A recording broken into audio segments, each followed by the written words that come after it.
peristiwa akhir zaman. Diberikan amaran peperangan, bencana alam, dan wabak penyakit. Kita sedang hidup dalam zaman yang belum pernah terjadi sebelumnya.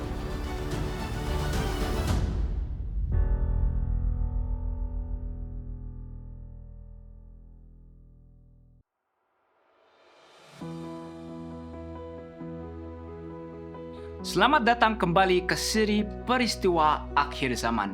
Hari ini kita akan merenungkan bab 19, kedatangan Kristus.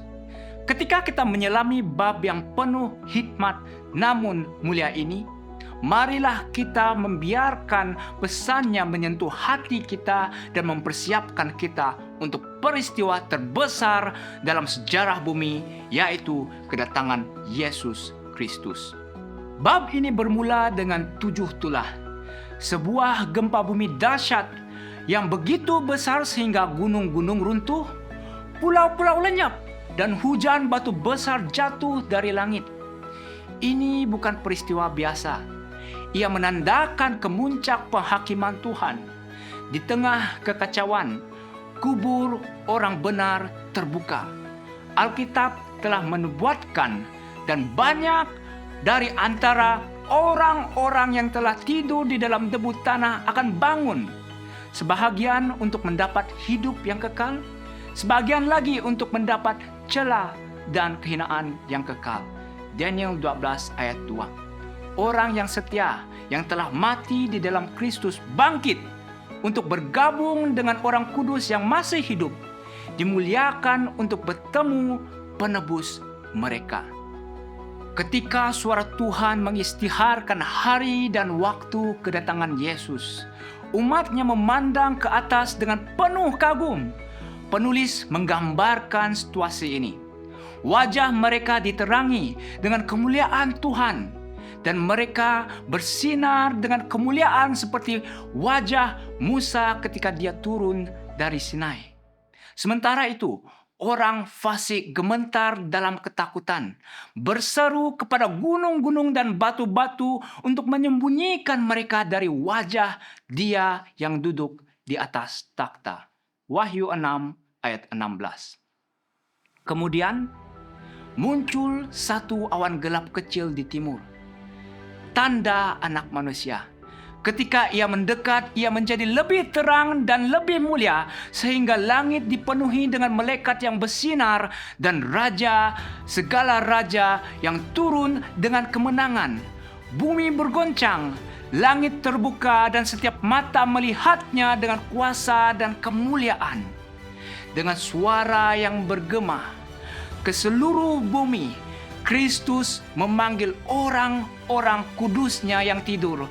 Bangkitlah, bangkitlah, bangkitlah, hai kamu yang tidur di dalam debu, dan bangkitlah.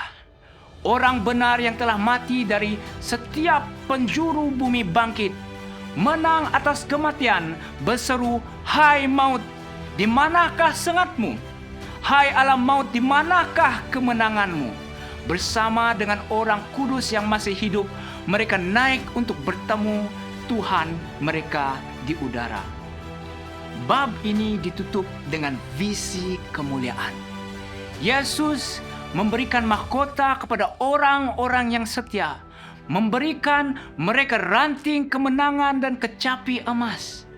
Bersama-sama mereka memasuki kota suci, disambut oleh para malaikat dan penghuni dengan sukacita yang tidak dapat dibayangkan. Penulis mengatakan, jika kita dapat melihat raja dan keindahannya, kita akan diberkati untuk selama-lamanya. Renungan dan panggilan. Sahabat yang dikasihi, kedatangan Kristus bukanlah mimpi yang jauh, tetapi janji yang pasti. Adakah Anda bersedia untuk bertemu dengannya? Sekarang adalah masanya untuk menyerahkan hati Anda sepenuhnya kepadanya, untuk hidup dalam ketaatan dan iman. Yesus rindu untuk menyebut Anda sebagai salah satu orang yang ditebusnya, untuk meletakkan mahkota di atas kepala Anda dan membawa Anda ke rumah yang telah disiapkannya. Janganlah kita berlengah. Tanda-tanda kedatangannya ada di sekeliling kita. Adakah Anda akan memilih untuk hidup baginya hari ini? Mari kita berdoa. Tuhan yang pengasih, persiapkan hati kami untuk kedatangan-Mu yang segera. Bantulah kami untuk tetap setia dan teguh mempercayai janji-janji-Mu. Semoga kami berdiri dengan sukacita ketika melihat-Mu berhadapan. Dalam nama Yesus, amin.